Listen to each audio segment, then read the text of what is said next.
what is the non-natural? Because I know when you use the word natural, what can the non-natural do to increase their market value, both men and women? As far as sexual market value is concerned? Yeah, say you're available, you're single, okay?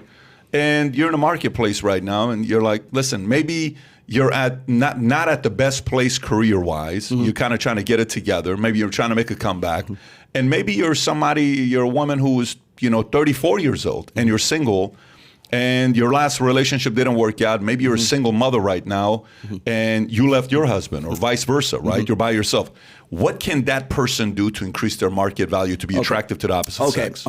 Very easy for men. There's 3 core aspects, and really 4 if you think about it. There's make muscles, make money, and learn game. And in terms of game, I mean like social skills that a lot of guys, by the way, are very lacking these days. And then as the 4th part of that is hold frame. Like, so once you have built that world, with make money, make muscles, learn game, then you have frame as a part of that. And again, this is a psychological, sociological term. Like, what's the frame right now? And it doesn't necessarily have to do with just, interpersonal relationships. It can be your boss. It can be your mom or your dad and your family. Like, frame is like whoever's psychological frame you're entering into, or they're entering into yours. So when we're looking at guys sort of coming back from being like, okay, I'm deficient in these areas. Most men, when they find what works for them, they gross out in one of those areas. So I don't make a lot of money. I'm kind of poor, but man, I can go bench 400 pounds. Sure. Right? I'm in the 300 club, right? I can, whatever it is, I can maximize my looks and everything at the cost of my deficiency in, say, money or even in game. We see a lot of this in the black pill communities right now, where they think it's nothing but looks. It's to the point where they're doing jaw size so they can get a better jawline, or doing cosmetic surgery as a result of this really kind of obsessive misunderstanding that it's only about looks. Okay.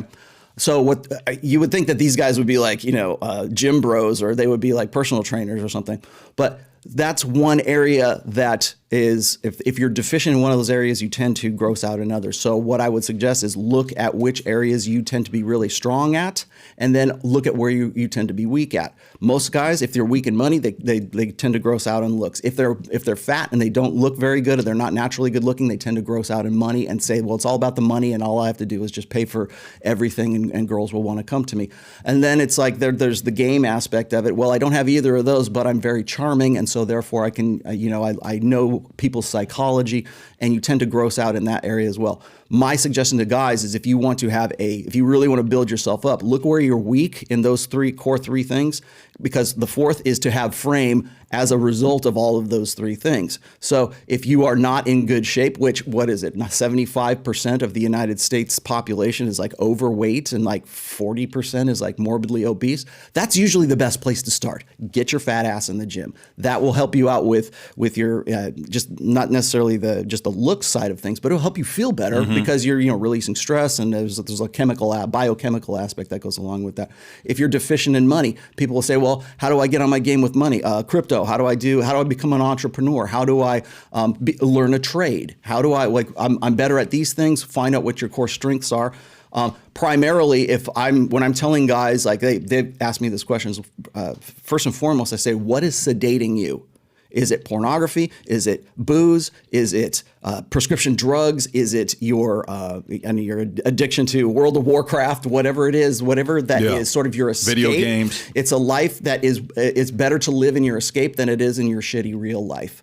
I think that's the first and foremost, is find out what's sedating you, because you can't address any of those core 3 until you figure out what's keeping you in bed all day long, and you don't want to. Do you think this metaverse concept is going to help that, or hurt? It's funny. We were just talking about this. I think it's gonna hurt, because it's going to be more like I think a more immersive experience. Right. If you're not happy with your life, just go check into the metaverse. Good luck out there. Well, remember when World of Warcraft and those online role playing games came out, and everybody was neglecting their children because they were too busy trying to level up. If that's human nature, imagine what it's going to be like when we get into the metaverse. And we're already talking about like, women are filing suit against Meta for like being, sexually assaulted in the metaverse right now. And you're already seeing like real world problems sort of being transferred over into the metaverse. Like it's a natural shift over. But I think that will be an escape. That will be a sedation to keep you locked in place, to keep you in neutral. For women, my biggest concern with women, and it's funny you brought up, what if you're a divorced mom of 5 or whatever, and you want to get back into the game? Well, first and foremost, you have to remember what it is that men are looking for, and at what particular age.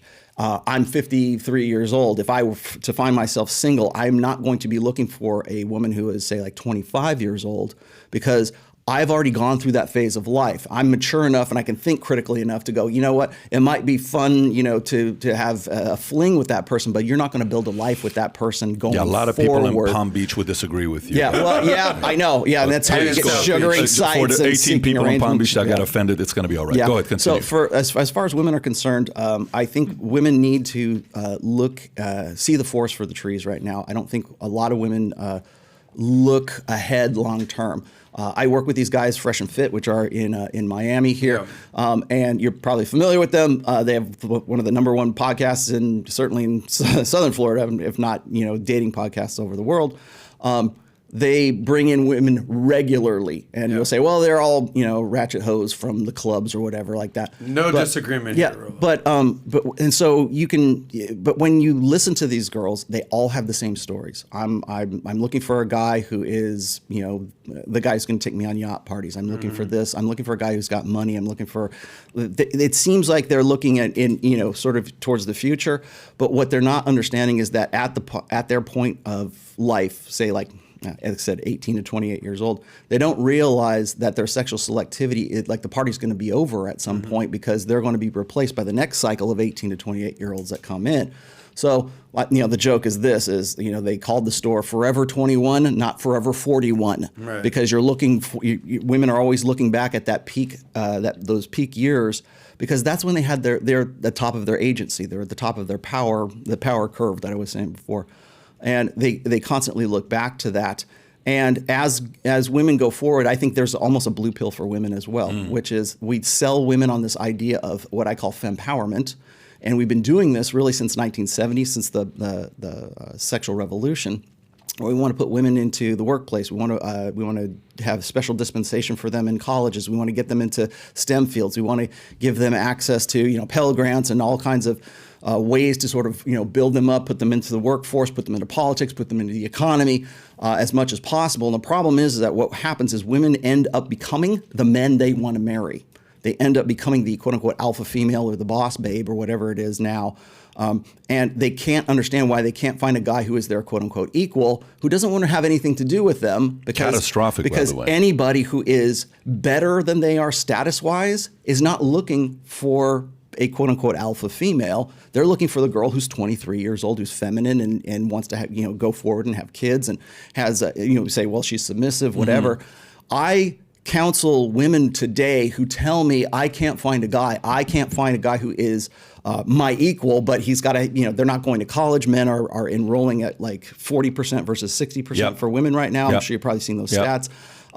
And so there's this socioeconomic disparity between men and women right now that's causing this divide, but it's also this expectation, and we expect women to sort of dumb themselves down so that they can get with a guy who, up to that point, they've been raised on these ideals that they should never settle for anything less than the best. And statistically speaking, the best is making 58% more than that woman does to forestall divorce. When a woman gets a rise in pay, or she gets a promotion at work, that is what precipitates divorce in couples where they were making the same, or she was making less and now she's making more.